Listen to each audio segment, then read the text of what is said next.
பிளாசி முதல் செங்கோட்டை வரை உரை ஓவியம்.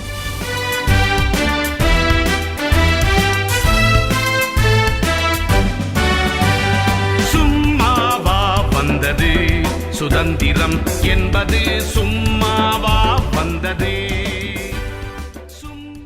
பல போர்களில் வெற்றி தேடித் தந்த மிகச்சிறந்த அடிமை விசுவாசி என்று கருதித்தானே யூசுப் கானுக்கு மதுரை கவர்னர் பதவியெல்லாம் கொடுத்திருந்தார்கள் ஆங்கிலேயர்கள். பிறகு எப்படி அவனை நவாபுக்கு உட்பட்டவன் என்று பிரித்து தீர்மானித்தார்கள் தாயே என்று வினவினான் சிறுவன் சிவா. பிரித்தாளும் சூழ்ச்சியிலேயே உழன்று கைதேர்ந்தவர்கள் ஆங்கிலேய கிழக்கிந்திய கம்பெனியர்கள். ஒருவனின் கையை வைத்தே அவனது கண்ணை குத்திக் கொள்ளச் செய்வதில் பலே கெட்டிக்காரர்கள். அவர்கள் இப்போது பிரித்தாண்டது தங்கள் அடிமையான ஆற்காடு நவாபையும் தங்கள் கூட்டணிக்காக வரி வசூலிக்கும் தண்டல்காரனாய் அதிதீவிர ஆங்கிலேயர் விசுவாசியாய் இயங்கி பாளையக்காரர்களை மிக கொடூரமாய் கொலை செய்த முகம்மது யூசுப் கானையும் தான்.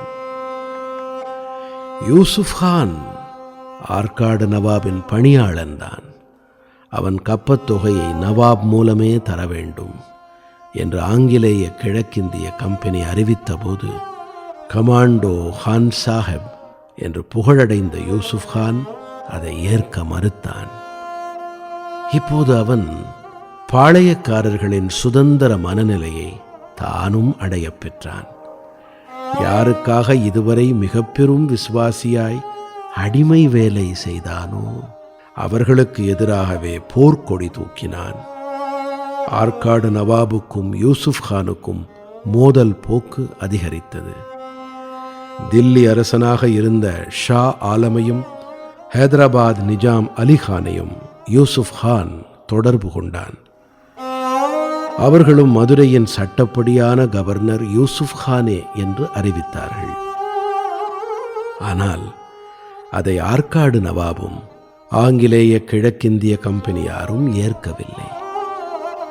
மிக பெரும் தொகையாக 7 லட்சம் கப்பம் வசூல் செய்து கொடுக்க யூசுப் கான் முன் வந்தும் அவர்கள் தங்கள் நிலையில் தெளிவாக இருந்தார்கள்.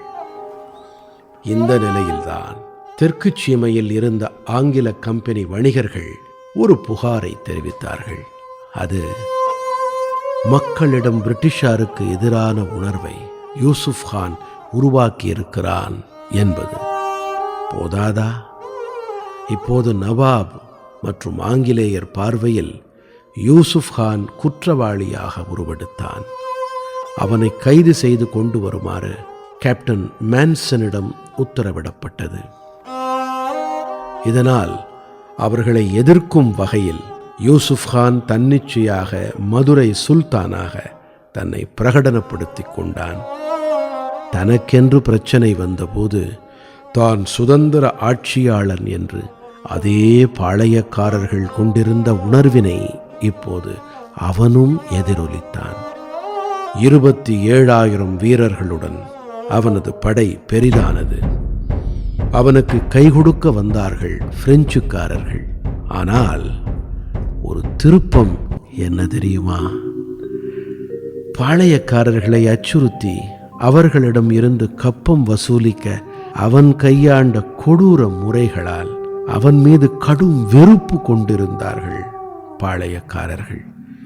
இப்போது ஆங்கிலேயருக்கும் நவாபுக்கும் எதிராக திசை திரும்பிய யூசுப் கான் தனக்கு பாளையக்காரர்கள் உதவுவார்கள் என்று நினைத்தான். காரணம், அவர்களும் ஆங்கிலேயரையும் நவாபையும் எதிர்ப்பவர்கள்தானே என்பதால். ஆனால் ஏற்கனவே ஆங்கிலேயருடன் போட்டிருந்த ஒப்பந்தத்தால் திருவிதாங்கூர் ஆங்கிலேயர் பக்கம் நின்றது. யூசுப் கானின் அச்சுறுத்தல்களால் ஏற்பட்ட விளைவால் தஞ்சை, புதுக்கோட்டை, ராமநாதபுரம், சிவகங்கை, இன்னும் சில சிறு பாளையங்கள் எல்லாம் கம்பெனியாரின் பக்கத்தில் நின்றன.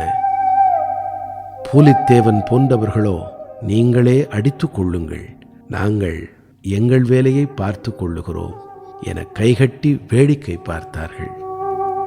அதனால் தனித்து விடப்பட்டிருந்தான் யூசுப் கான் என்ற மருதநாயகம்.